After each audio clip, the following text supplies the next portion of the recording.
여러분 혹시 최근에 팔레스타인 지역 쪽에 좀 무력 분쟁이 있었던 거 혹시 아십니까? 이스라엘과 아마 하마스라는 무장단체와 아마 좀 전쟁이 좀 있었던 걸로 알고 있어요. 그게 조금 전쟁이 퍼지면서 여러 군데에 많은 피해들이 있었는데요. 최근에는 휴전이 됐습니다. 한번 우리 사진 하나 볼까요? 이게 양쪽이 있게 된 피해에 대해서 정리해 놓은 겁니다.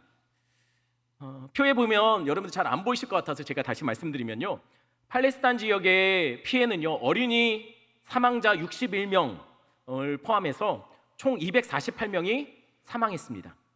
그리고 1900여 명의 부상자가 나왔다고 해요. 반면 이스라엘은 어떨까요? 이스라엘 쪽에서는 사망자가 12명입니다. 팔레스타인 쪽에는 248명이 사망자가 나왔는데 이스라엘 쪽에서는 12명이에요. 그리고 부상자는 한 300명 정도가 나왔다고 해요. 여러분, 단순 피해만 놓고 본다면 어느 쪽이 이긴 겁니까? 팔레스타인 지역입니까? 아니면은 이스라엘인가요? 단순 비교만 하면 이스라엘이 이긴 거죠. 압도적으로 이긴 거예요. 그러면 다시 묻겠습니다. 그러면 이 싸움에서 하나님은 승리하신 겁니까? 승리하지 못하신 겁니까? 그거는 하나님이 어느 편에 속해 있는지를 먼저 확인해야죠. 그러면 다시 묻겠습니다.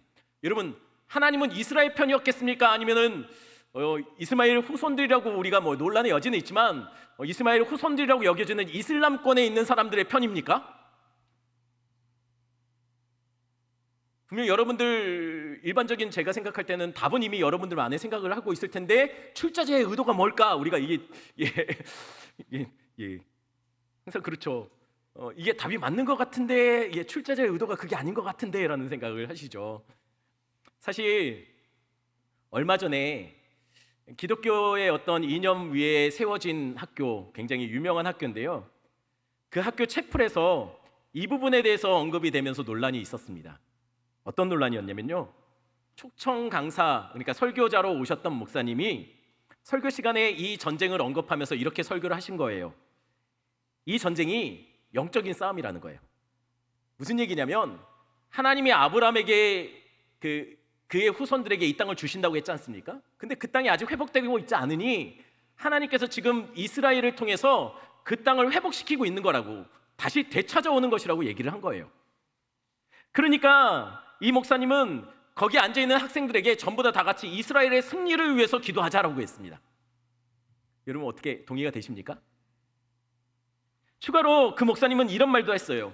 지금 이스라엘은 조그마한 나라인데도 불구하고 주변에 수많은 이렇게 아랍권에 있는 나라들이 이스라엘을 함부로 하지 못하고 이기지 못하는 이유는 하나님이 이스라엘을 복 주셔서 이스라엘과 함께 싸우셔서 하나님이 그들로 이기게 하신 거라고, 축복의 결과라고 얘기를 했습니다. 여러분, 아멘입니까? 근데 정말 그럴까요? 그러면 여러분, 이스라엘은 하나님의 백성이고 이스마엘의 후손들이라고 말하는 이 이슬람 사람들은 하나님의 백성이 될 수 없고 저주받고 쫓겨나야 될 백성입니까? 그러면 전쟁에서 이스라엘은 이겨야 되고 이 땅은 져서 이 어린아이들의 사망자까지도 나오며 그렇게 해서라도 쫓아내고 그렇게 쫓겨나야 될 백성들이 맞습니까? 여러분, 잘 우리가 이 부분에 고민해야 돼요. 왜냐면 사실 저도 한때는 그렇게 믿었어요. 이스라엘은 하나님의 백성이고 하나님 함께하는 민족이라고요. 여러분, 하지만 그렇다고 해서 여러분, 그러면 이슬람권에 있는 사람들은 버려지고 저주받을 사람들입니까? 잘 생각하셔야 될게요. 하나님은 결코 인생을 버리시거나 저주받을 존재로 저주 내리심을 기뻐하시는 분이 아니세요. 어떤 영혼이든, 그게 이스라엘 백성이든 아니면 이슬람권에 속해 있는 민족이든, 하나님은 회개하고 돌아온 자들을 자기 백성 삼아주시는 분이세요. 바꿔 말하면요, 이스라엘이라도 아니면 어느 민족이라도 하나님을 등지고 하나님을 거부하고 예수 그리스도를 부인하는 자들은 마치 버려질 종처럼 쫓겨난 민족이라는 것이에요. 그런데 여러분, 우리가 몇 주 동안 살펴본 바에 의하면 지난주 이야기만 해도 하나님은 분명히 이스마엘을 약속의 땅을 기업으로 얻지 못하니 쫓아내라고 했어요. 그렇죠? 그리고 사라를 통해서 낳은 아들 이삭에게 그 약속의 기업이 주어질 거라고 얘기했습니다. 그러면 이 말만 듣고 보면 그 목사님의 설교가 맞지 않습니까? 이스라엘이 하나님의 백성이고 이스라엘을 통해서 그 약속의 땅이 말하자면 기업으로 물려져야 되고 이슬람권에 있는 사람들 쫓겨나야 되고 버려질 사람들이 맞지 않냐는 거예요. 이 설교로만 본다면요. 여러분, 그래서 제가 지난 몇 주 동안 계속 얘기한 게 있습니다. 이스라엘과 이스마엘의 이야기는 그 자체의 이야기가 아니라 이게 하나의 모형이라는 거였어요. 이 이야기를 통해서 하나님이 진짜 말씀하시는 앞으로 오실 진짜 약속의 자손이 누구인가를 보여주는 모형이라고 말했어요. 제가 청소년을 담당할 때요, 저는 수련회나 또는 뭐 이렇게 제가 어디 수련회를 집회를 인도하러 가거나 또는 비전 트립 때문에 제가 집을 많이 비웠어요. 제 기억으로는 아마 그때가 비전 트립인가 아마 2주 가까이를 제가 집을 비웠을 때였던 것 같아요. 저희 집사람한테 카톡이 왔습니다. 그때 사진이 같이 포함이 됐는지는 잘 기억이 안 납니다. 어찌됐든 집사람이 카톡을 보냈는데 내용은 그거였어요. 우리 막내가 그때 아마 4살인가 5살인가 저 정확하게 기억은 안 나는데 저희 막내가 제 사진을 끌어안고 아빠 언제 와 보고 싶어. 지금은 그런 모습이 전혀 없어요. 지금은 오히려 아빠 수련회 언제 가? 나 안방에서 자고 싶은데 언제 가? 아빠 좀 가라 수련회 막 이러는데 그때는 그랬어요. 참 왜 그때의 모습이 없는지 지금 제가 끌어안고 아빠 언제 와. 마치 이 아이가 아빠의 영정 사진을 붙잡고 울듯이 아빠 보고 싶어 라고 울기 시작했어요. 여러분, 그런데 만약에 제가 집에 도착했는데 이 아이가 여전히 제 사진을 끌어안고 아빠 언제 와 라고 하고 있으면 제 마음이 어떨까요? 이 녀석이 절 사랑하는 줄 알았더니 알고 봤더니 사진을 좋아했던 거예요. 여러분, 진짜가 왔으면 더 이상 사진을 보고서 사진에 마음 빼앗기면 안 되죠. 진짜를 끌어안아야죠. 이삭과 이스마엘은 모형입니다. 하나님이 진짜를 보여주는 이미지예요. 그렇다면 진짜가 나타났으면 어떻게 됩니까? 진짜를 봐야 되는 거예요. 거기를 끌어안고 있으면 안 되는 것이죠. 그럼 진짜는 무엇일까요? 지난 설교 시간에 이미 얘기했습니다. 계시록 7장 9절에 보면 이렇게 나와요. 계시록 7장 9절에 보면 성경이 진짜 약속의 자녀들이 약속의 땅을 차지하고 있는 그 장면을 묘사하고 있는데 거기에 이렇게 말하고 있습니다. 각 나라와 족속과 백성과 방언에서 아무도 능히 셀 수 없는 큰 무리가 나왔다고요. 여러분 보세요. 각 나라와 족속과 백성과 여러 방언을 하는 사람들이 곳곳에서 몰려 나온 거예요. 여러분, 그러면 이들이 이스라엘 백성입니까? 지금 혈통적인 이스라엘 백성이 진짜 이스라엘 백성이 아니에요. 영적인 이스라엘 백성들이 있다는 거예요. 진짜 아브라함의 영적인 자손들이 누굽니까? 그들이 한 가지 특징이 있었어요. 흰 옷을 입고 있다고 그랬어요. 이 옷이 뭡니까? 그리스도로 옷 입은 자들이에요. 예수 그리스도의 피 흘린 그 보혈의 공로 의지하여서 죄인임에도 불구하고 그 씻음 받은 그 공로 의지하여 주님 앞에 나간 자들이 바로 약속의 자녀들, 바로 우리가 진짜 이스라엘이라는 거예요. 지금 전쟁을 하고 있는 이스라엘이 진짜 이스라엘이 아니고요, 우리가 이스라엘이라는 거예요. 그러니 여러분, 기도할 때 이스라엘이 이기라고 기도하는 것은 그 땅의 이스라엘을 이기도록 기도하는 것이 아닙니다. 우리 믿음의 백성이 이 땅에서 영적인 싸움에서 승리할 수 있도록 우리는 기도해야 되는 거예요. 여러분, 그렇다면 진짜 약속의 땅은 어딜까요? 팔레스타인 지역일까요? 옛 가나안 땅, 그곳일까요? 아닙니다. 계시록 7장에 나와 있어요. 새 예루살렘, 천국, 영원한 우리의 기업, 그것이 진짜라는 것이에요. 그럼 버려질 종은 누굴까요? 종의 아들로서 버려질 사람은 누굽니까? 이스마엘의 후손들입니까? 이슬람 문화권에 살고 있으면 다 그들은 저주받고 대적해야 될 사람들일까요? 종종 다른 복합적인 이유가 있지만 이슬람권의 난민들이 올 때 기독교 단체들이나 이런 데서 종종 반대하고 피켓 들 때가 있어요. 그게 사실은 그런 영적인 구조로 얘기할 문제는 아닌 것 같아요. 우리가 품어야죠. 품어서 복음 안에 그들을 녹여내야죠. 여러분, 그들을 얘기하는 것이 아니에요. 진짜 버려질 종은 사실은 이게 모형이라는 거예요. 어떤 모형이냐면 이스마엘이 이삭을 핍박했지 않습니까? 진짜 나중에 약속의 자녀로 오시는 예수 그리스도를 핍박한 존재들이 누굽니까? 유대인들이었어요. 종교 지도자들이었습니다. 바로 예수 그리스도의 복음을 대적하는 자들이 버려진 종의 아들이라는 것이에요. 지금으로 말하면 예수 복음을 거부하는 불신자들을 말하는 거예요. 그러니 오늘 본문을 읽을 때 하갈과 이스마엘을 버려질 자들, 저주받을 자들, 누구는 그러더라고요. 지옥의 땔감들 이렇게 얘기하면 안 된다는 거예요. 그는 성경을 잘못 오해하시는 거예요. 만약에 그렇게 놓고 본다면 오늘 본문이 이해가 안 될 겁니다. 당황스러울 거예요. 왜냐하면 오늘 본문에 보면 하갈과 이스마엘을 하나님께서 찾아오세요. 그리고 복 주세요. 이삭에게 주어진 복과 버금가는 복을 허락하세요. 아니, 이슬람권의 사람들을 복 주신다는, 우리가 이해할 수 없죠. 여러분, 그러니 그것을 우리가 좀 그들을 갖고 있는 편견의 색안경을 좀 벗어내고 오늘 본문을 이것을 좀 더 영적인 의미로 좀 바라보자는 얘기예요. 자, 그럼 본문의 이야기를 시작하겠습니다. 지난 시간에 하나님이 아브라함에게 사라의 말대로 하갈과 이스마엘을 쫓아내라고 말했습니다. 그 말을 듣고 아브라함이 어떻게 했나요? 21장 14절 말씀 우리 한 목소리 읽겠습니다. 아브라함이 아침에 일찍이 일어나 떡과 물 한 가죽 부대를 가져다가 하갈의 어깨에 메어주고 그 아이를 데리고 가게 하니 하갈이 나가서 브엘세바 광야에서 방황하더니, 아브라함이 그 명령을 받고, 하나님의 명령을 받고, 사실은 아브라함은 좀 유유부단한 성격이었던 것 같은데 바로 그 다음날 아침에 일찍 일어나서 바로 쫓아내요. 주저함 없이 쫓아내버려요. 여러분, 그러면 쫓아낼 때 그냥 쫓아보냈을까요? 뭐라도 쥐어보내야 되는 거 아닙니까?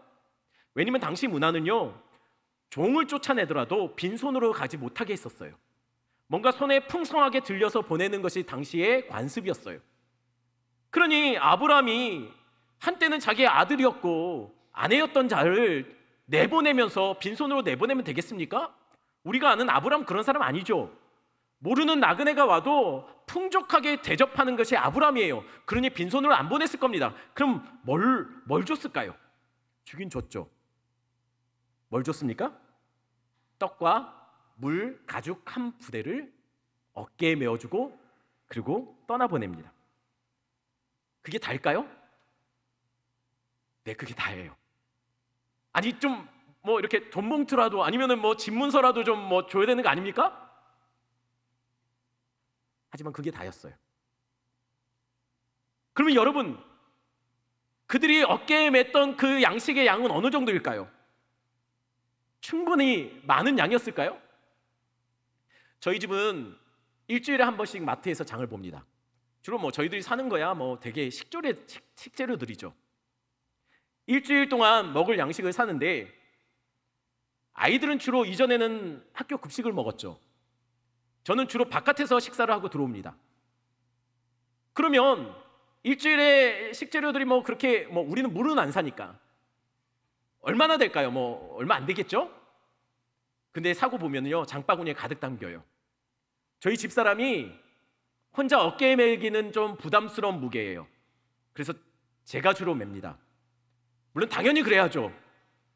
그렇죠? 혹시 안 그러시는 집 있으면 저한테 말씀하세요. 그 여자분이 조용히 저한테 카톡 보냈어요. 제가 남편분을 위해서 기도해 드릴게요. 예. 여러분, 남편이 들어야죠. 그럼 한번 생각해 보겠습니다. 하갈의 어깨에 메어진 물과 양식은 얼마나 됐을까요? 여인이 들 수 있는 무게인데. 여러분, 보통 이 당시에 쓰던 가죽 부대가 물이 11리터에서 한 15리터, 많이 넣으면 한 13, 15리터 정도까지 들어간대요. 이미 물만 들어도 굉장히 무거웠겠죠. 거기에 양식이 같이 담겨져 보냈습니다. 이 정도면 얼마나 버틸까요? 한 1, 2주 버틸까요? 어떤가요, 그러면? 하갈이 수고하고 애쓴 것에 대한 충분한 대가를 받아서 나가는 겁니까? 아닐걸요? 하갈은 아브라함의 집에서 수고했고 많은 수모를 겪었습니다. 그거에 비하면 지금 너무 보잘것없는 거 받아서 나가는 거예요. 여러분, 아브라함 참 해도 너무하죠. 이렇게 보내도 됩니까? 자기 아들이었는데, 한때는 자기를 위해서 아들을 낳아준 여잔데 이렇게 해도 되냐는 거예요.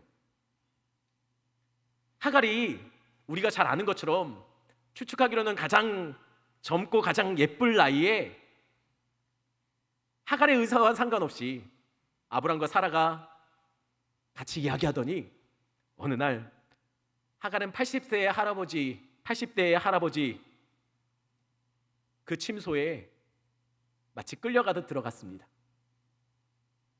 그날 하갈의 마음이 어땠을까요? 그날 밤 아마 펑펑 울었을 것 같아요. 너무 속상하고 너무 힘들었을 것 같아요. 뱃속에 아이가 생겼을 때는 어땠습니까? 임신한 몸으로요, 사라의 가혹한 매질을 당해야 했습니다. 물론 본인이 잘못한 것도 있죠. 하지만 임신한 몸으로 매를 맞았다는 거예요. 못 견뎌서 도망쳐요. 광야에 있을 때 하나님이 잘 다독여서 돌려보냈지만 하갈이 다시 돌아온 이유는 버틸만 해서, 그래도 그것이 살만해서 돌아온 거 아니에요. 뱃속의 아이 때문에 그래요.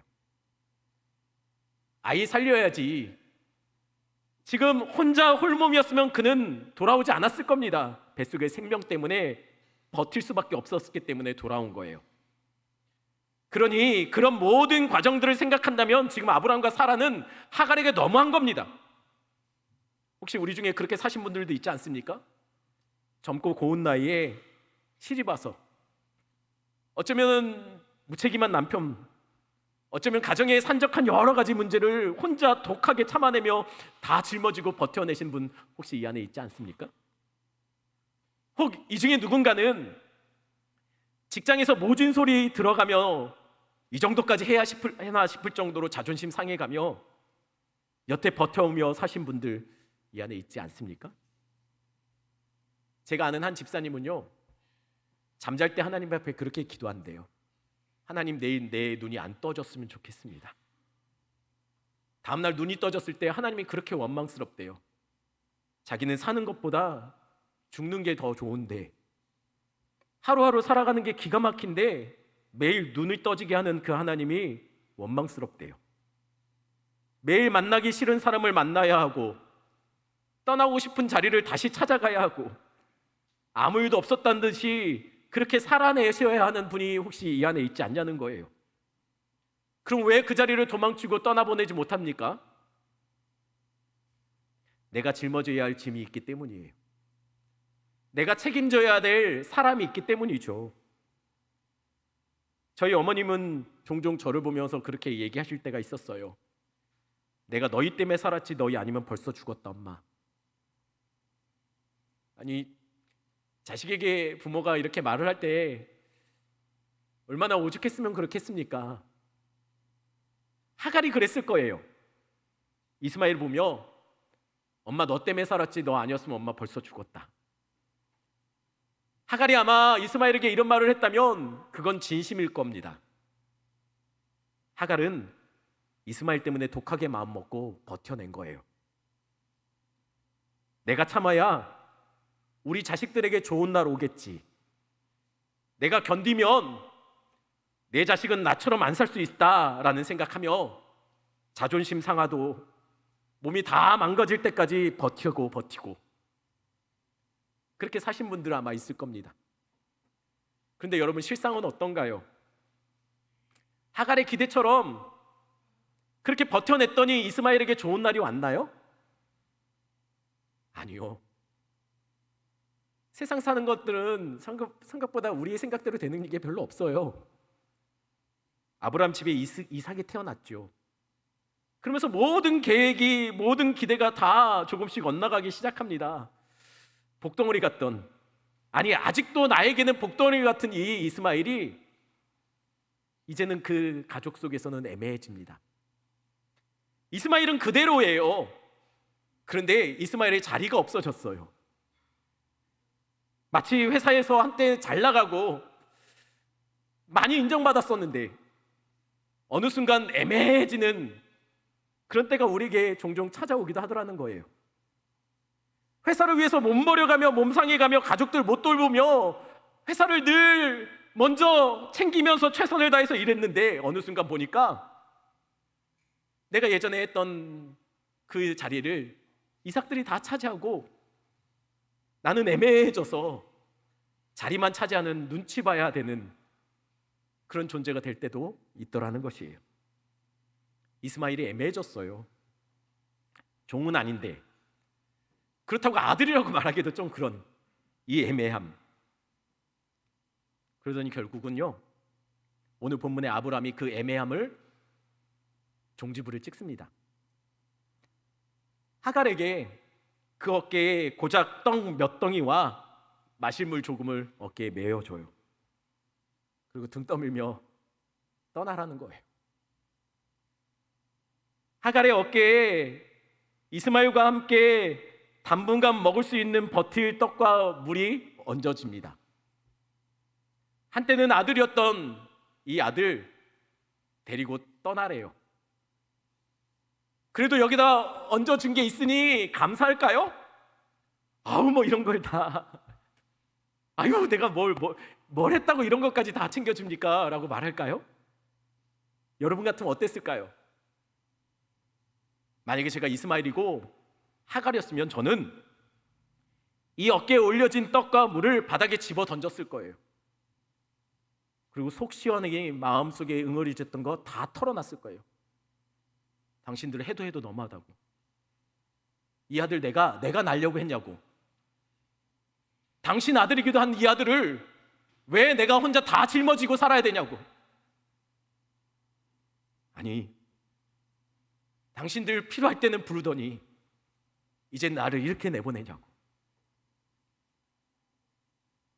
여러분, 그런데 어쩌겠습니까?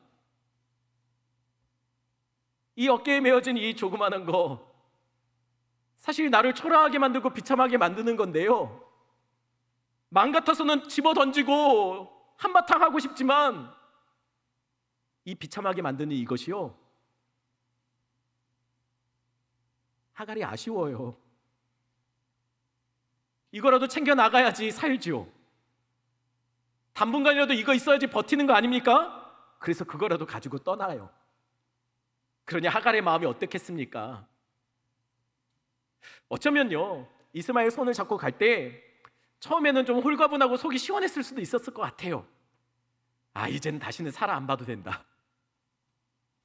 한편으로는 내 아들 더 이상 괄시하는 그곳, 이제 그 험한 꼴 안 보고 살아도 된다. 마음이 홀가분하고 후련했을지도 모릅니다. 근데 그게 얼마나 갈까요? 오래 못 갔을 거예요. 왜냐하면 집을 떠나고 보니까요, 하갈은 갈 곳이 없어요. 이제부터 뭘 해야 되는지 그가 아마 까마득하게 뭐 아무 생각도 나지 않았을 거예요. 저희 아는 집사님이요, 저번에도 한번 제가 이야기했었는데 문자로 회사에서 해고 통보를 받았대요. 그 통보를 받고서 가족들에게는 그 소식을 알릴 수 없고, 회사에서 짐을 다 챙겨갖고 나오는데 회사 문을 나오면서 갑자기 드는 생각은 어디로 가야 될지 모르겠더래요. 집에다는 말 못했고 집에 들어갈 수는 없고 짐은 챙겨서 나왔는데 이제 어디 가야 될지를 알지 못하겠다는 거예요. 그리고 더 비참해지는 건요, 매일 아침만 되면 평소에 일어나던 그 시간에 눈이 떠진다는 거예요. 그래서 그 집사님이 매일 아침 일어나서 회사를 대신 공원에 나갔다가 퇴근 시간에 맞춰서 다시 집에 들어왔답니다. 이렇게 반복했대요. 하갈도 집을 나왔어요. 근데 어디로 갈까요? 아마 그래서 헤맸던 것 같아요. 어디서 헤맸다고 성경이 나오고 있습니까? 성경은 브엘세바에서 헤매고 있다고 얘기합니다. 여러분, 멈추지 않고 걸었는데 여전히 그녀는 브엘세바에 있어요. 여러분 아실지 잘 모르겠지만 지금 이스라엘이 지금 아브라함이 어디에 있는지 아십니까?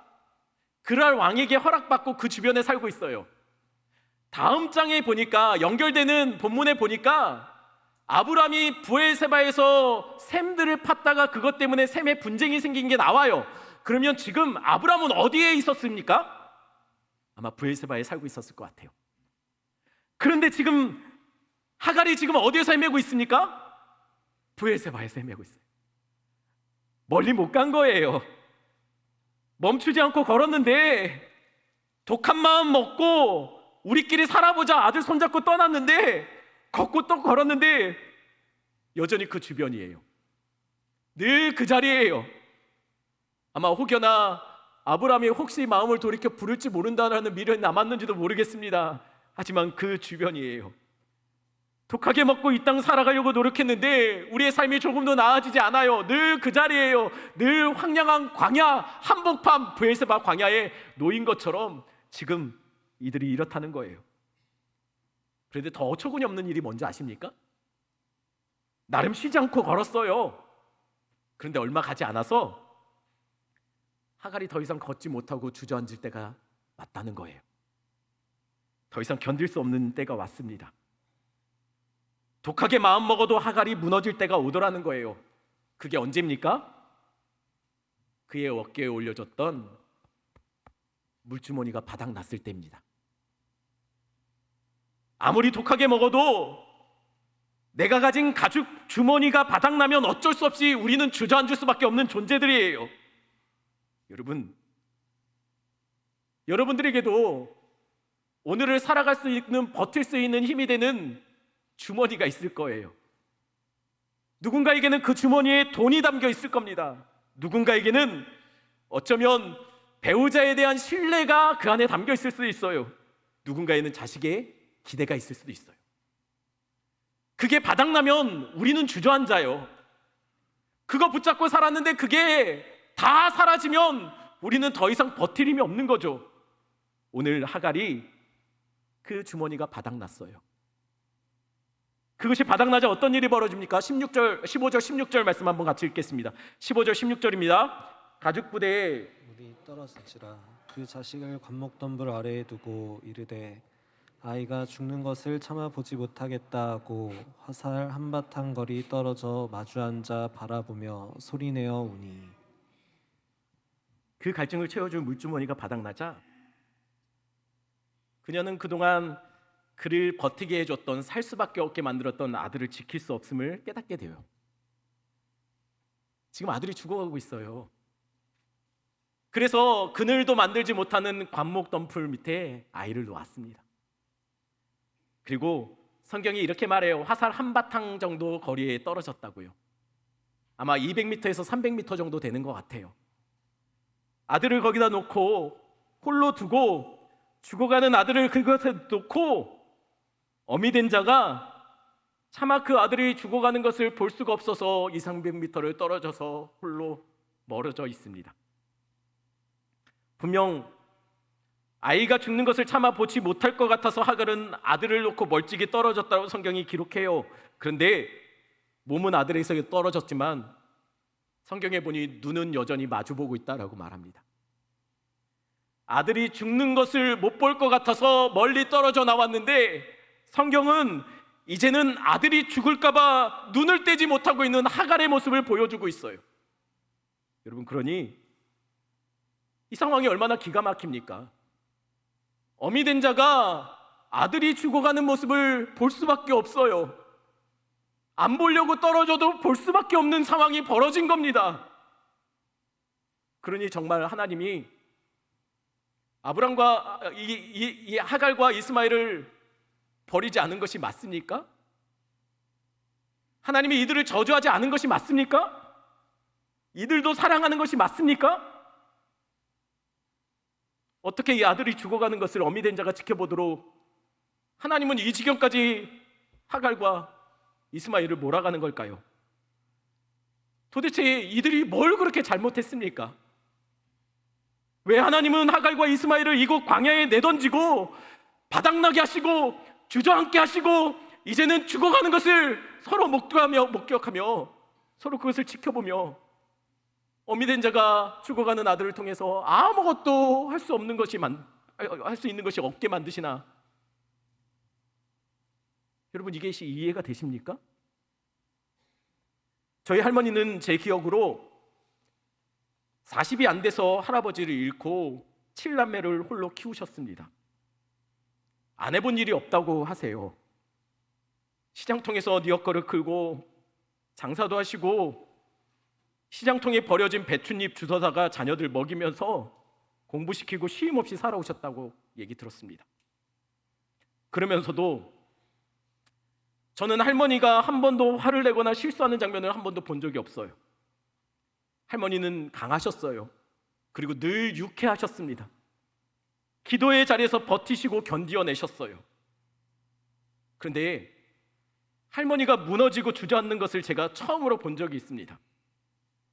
그건 갑자기 큰삼촌이 세상을 뜨셨을 때였어요. 삼촌이 갑자기 그렇게 사랑했던 처자들을 먼저 떠나보낼 때 저는 할머니가 처음으로 기도 자리 외에서 울고 계시는 모습을 봤어요. 그 노인분이 오열하다가 실신하고 다시 깨서 넉나간 표정으로 있다가 다시 쓰러지고 하는 것을 반복하는 걸 봤습니다. 저는 할머니가 강한 줄 알았어요. 독하신 분인 줄 알았어요. 알고 봤더니 그동안 할머니는 강해서 험한 세월 견디며 사셨던 것이 아니라는 것을 그때 알았어요. 다들 견딜만 해서 살아오신 것이 아니지요. 살아야 하니까 버티신 거죠. 견뎌야 하니까 도끼 품고 살아오신 겁니다. 하갈도 그랬어요. 하갈이 강해서 견딘 것이 아닙니다. 견뎌야 하니 강해진 겁니다. 어쩜 우리 중에 누군가처럼 말이죠. 그런데 여기까지입니다. 더 이상 버틸 수가 없어요. 왜냐면 바닥났거든요.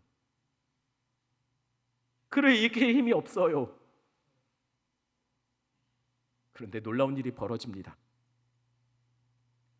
모든 것이 끝나고 바닥나고 그냥 주저앉아 있는 이 하갈에게 하나님이 찾아오세요. 하나님은 바닥난 인생, 주저앉은 인생을 반드시 찾아오세요. 그리고 이렇게 말씀하시는 거죠. 17절 제가 읽어드립니다. 하갈아 무슨 일이냐? 두려워하지 말라. 하나님이 저기 있는 아이의 소리를 들으셨나니 라고 얘기합니다. 하나님이 아이의 소리를 들었대요. 아마 이스마엘이 쓰러져서 신음하는 동안 하나님을 자기가 찾았던 것 같아요. 하나님이 그 소리를 들었대요. 그리고 하갈에게 하나님 말씀하세요. 뭐하냐? 힘내. 일어나서 그 아들 붙잡아 일으켜. 내가 그 아들 큰 민족 이루게 할 거야. 여러분, 그리고 19절에 하나님이 하갈의 눈을 밝히셨으므로 샘물을 보고 가죽 부대에 물을 채워다가 그 아이를 마시게 하였다라고 성경이 말하고 있습니다. 그리고 하나님이 하갈의 눈을 뜨게 하세요. 그리고 주변에 있던 샘물을 보게 하십니다. 그리고 그의 바닥난 인생을 채워주세요. 아들의 그 갈증을 채워주세요. 그리고 일으켜 세우게 만드세요. 그리고 떠나게 만드세요. 그리고 그를 통해서 큰 민족을 이루게 하십니다. 그런데 놀라운 것은요, 이 샘이 뭡니까? 이 샘이 아니 하갈은 근처에 샘이 있는 줄도 모르고 왜 여태까지 뭐하고 있었던 걸까요? 이 샘이 도대체 왜 여기서 나오는 걸까요? 여러분, 광야의 샘이 왜 갑자기 생뚱맞게 나타나는 걸까요? 이 샘이 뭡니까? 여러분, 하갈이 헤맨 곳을 다시 한번 떠올렸으면 좋겠어요. 하갈이 어디를 헤매고 있다고 말하고 있습니까? 브엘세바예요. 브엘세바의 뜻은 이런 뜻이에요. 7개의 우물, 맹세의 우물이라고요. 바로 이어지는 본문에 아브라함이 자신이 파놨던 우물, 브엘세바 곳곳에 파놨던 우물, 이것 때문에 다툼이 일어나요. 무슨 말이냐면 브엘세바는 샘이 없는 곳이 아니라는 거예요. 샘이 곳곳에 널려 있는 곳이 브엘세바입니다. 여러분, 샘이 없어서 이곳이 광야로 불려지는 것이 아니에요. 샘을 발견하지 못하기 때문에 그 땅이 광야로 여겨지는 거예요. 왜 발견하지 못합니까? 지금 하갈이 온통 모든 시선을 죽어가는 아들에게 고정시키고 있어요. 그것 때문에 절망하고 있고, 그것 때문에 주저앉아 있고, 그것 때문에 하나님을 원망하고 있어요. 옆에 샘이 있는데도 불구하고요. 온통 모든 것이 다 절망과 주저앉음과 하나님에 대한 원망으로 가득해요. 모든 신경이 거기에만 쏠려 있어요. 하나님이 옆에 같이 계시는데 하나님이 그를 위해서 샘을 준비했음에도 불구하고 온통 그것에 마음 빼앗겼으니 지금 하갈은 광야 한복판에 있는 거예요. 여러분, 우리 인생이 왜 광야 같은 인생을 걷게 됩니까? 셈이 없어서인가요? 아니에요.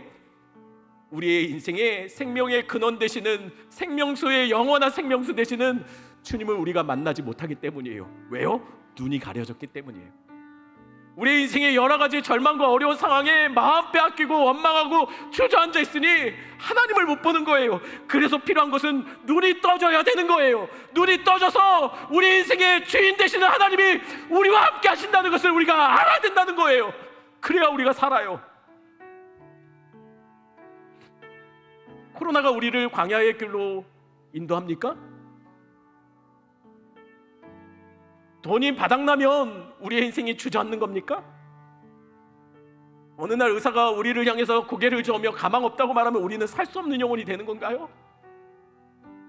아닙니다. 우리가 주님을 놓치면은 우리가 살 수 없는 거예요. 우리가 주님을 놓쳐버리면 우리의 인생이 광야가 되는 겁니다. 샘을 찾지 마시고 우리 주님을 만나셔야 해요. 우리의 바닥난 인생은 우리 주님 만날 때 그때 우리의 광야는 끝이 나는 거예요. 우리 이 찬양 같이 부릅니다.